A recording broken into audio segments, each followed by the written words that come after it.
All right, first grade, you've done a really nice job this week of identifying the reasons that people feel the nest should stay up or the nest should come down. And today we're going to use all of that knowledge and information to write an opinion paragraph. So our target today is I can express my opinion through writing. So before we jump into writing, let's take a minute to discuss the parts of an opinion paragraph and the job of each part. We've talked about this before, so I'm going to go through it quickly. If you need more time to think about it or you need to listen to it again, pause and rewind the video and go back and continue listening until you feel pretty comfortable with each part. So parts of the opinion paragraph, there are 4. You have your introduction, and we like to think of that as your hamburger bun, right? Like we did in class with hamburger writing. You have your opinion statement, which is our meat, your hamburger. Then you have your reason. I'm going to say that's our lettuce. And then you have your conclusion. That's the bottom bun of the hamburger. If you're missing one of these parts, your hamburger doesn't work. If you have an introduction, an opinion statement, and a reason, but no conclusion, you don't have a solid paragraph. If you have an introduction, a reason, and a conclusion, but you left out your opinion statement, you also don't have a solid paragraph. So it's very important that you have all 4 parts in your opinion paragraph. Remember that an introduction introduces the topic. The topic is what you'll be writing about. Everybody has the same topic. We're writing about Pale Male's nest and we're sharing our opinion. Your opinions will be different, but our topic about leaving the nest up or taking it down is the same. The second component or part of your paragraph is the opinion statement. So this is where you get to tell the reader your opinion on a topic or what you think about it. So this is where you get to say, I think the nest should stay up, or I think the nest should come down. After your opinion statement, you talk about your reason. And this is the part of the paragraph where you back up your opinion with a reason. And remember, on page 65, we came up with 4 reasons for each opinion. 4 reasons to leave the nest up and 4 reasons to take the nest down. This is the part of the paragraph where you explain your reason based on information from the text. So you're not making something up here. You're not saying, because it's mean to move them.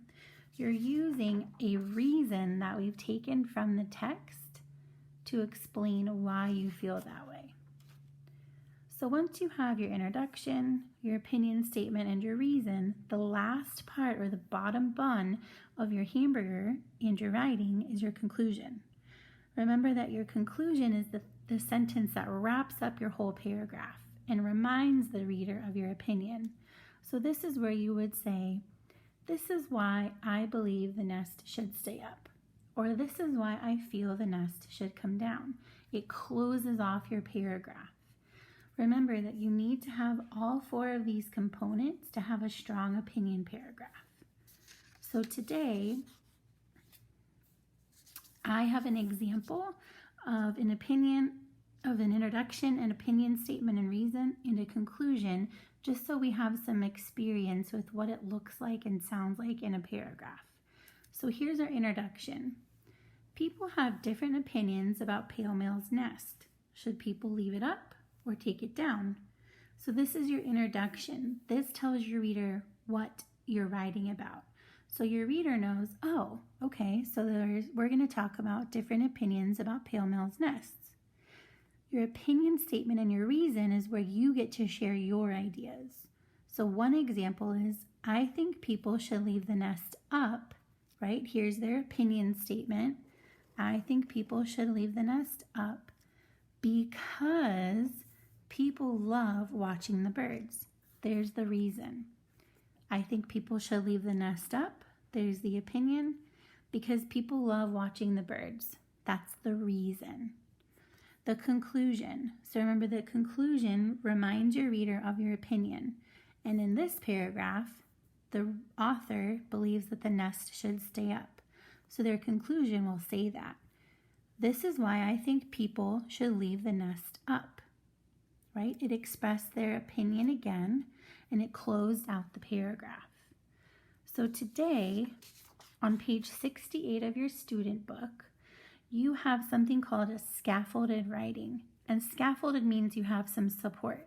So they've written the introduction for you, and they've written the conclusion for you. So the only thing that you need to do in between is write your opinion statement and your reason. And you've already done that. So if you go back to pages 66 and 67, you've already written your opinion statements. You need to figure out what your opinion is. So if you believe that the nest should stay up, you'll find your opinion statement on page 66. And it says the nest should stay up because people love watching the birds. Maybe you feel that the nest should come down.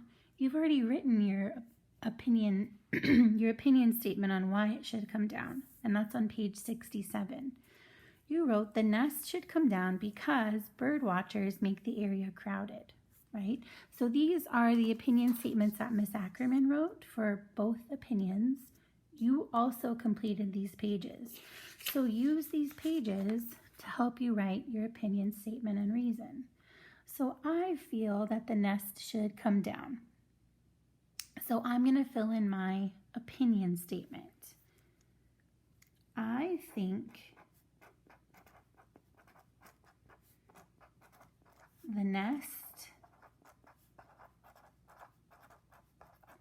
should come down, right? There's my opinion. Here's my reason. Because bird watchers make the area too crowded, right? So this is where you need to pay close attention, crew. So at your conclusion, they wrote it for you. They wrote the nest should stay up. But if you are writing because you think that the nest should come down, then you're going to cross this off and you'll just write the nest should come down. Okay, so that's all you have to do today. You're going to use your opinion statement and reason from page 66 or 67, and you're going to write it into the scaffolded writing page. Tomorrow, we're going to put all of these pieces together, and you're going to write your entire paragraph and submit it. So for today, pick your most compelling reason to leave the nest up or down. Make sure that you write your opinion statement, which has your reason. So I think the nest should come down, right? That's my opinion. Because bird watchers make the area too crowded. That's my reason why. Once you're done with this page, snap a picture and upload it to Dojo and keep it handy because we're going to use it tomorrow to finish our paragraph.